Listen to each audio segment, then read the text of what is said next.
Nagsimula ang lahat sa eskwela, nagsama-samang 12 sa kalokohan at sa tuksuhan, hindi maawat sa isa't isa.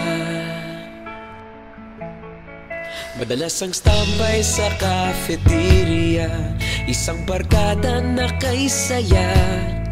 Laging may hawak-hawak na gitara, konting udyok lamang kakanta na.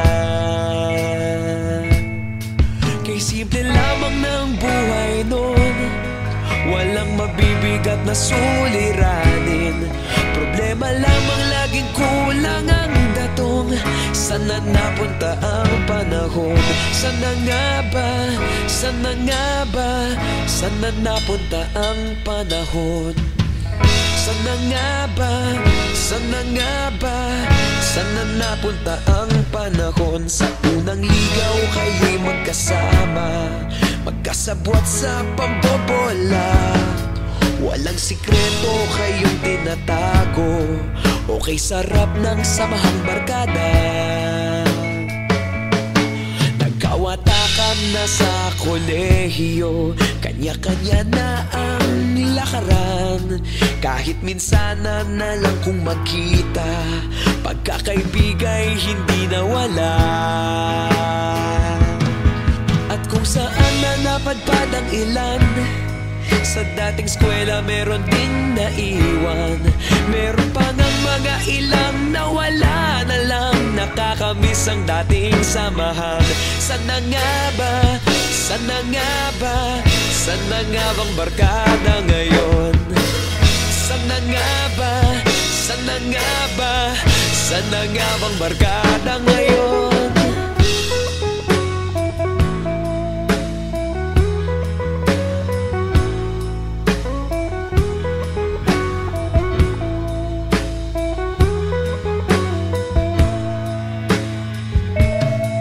Ilang taon din ang nakalipas, wala pa sa aming tatay na nagsusumikap upang yumaman at guminhawang kinabukasan.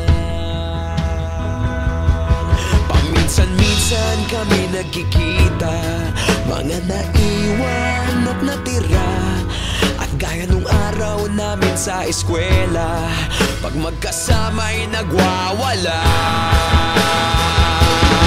Napakahirap malimutan ang saya ng aming samahan. Kahit lumipas ng ilang taon, magkabarkada pa rin ngayon. Magkaibigan, magkaibigan, magkaibigan pa rin ngayon. Magkaibigan, magkaibigan, magkabarkada pa rin ngayon. Magkaibigan, magkaibigan, magkaibigan pa rin ngayon. Magkaibigan, magkaibigan, magkabarkada pa rin ngayon.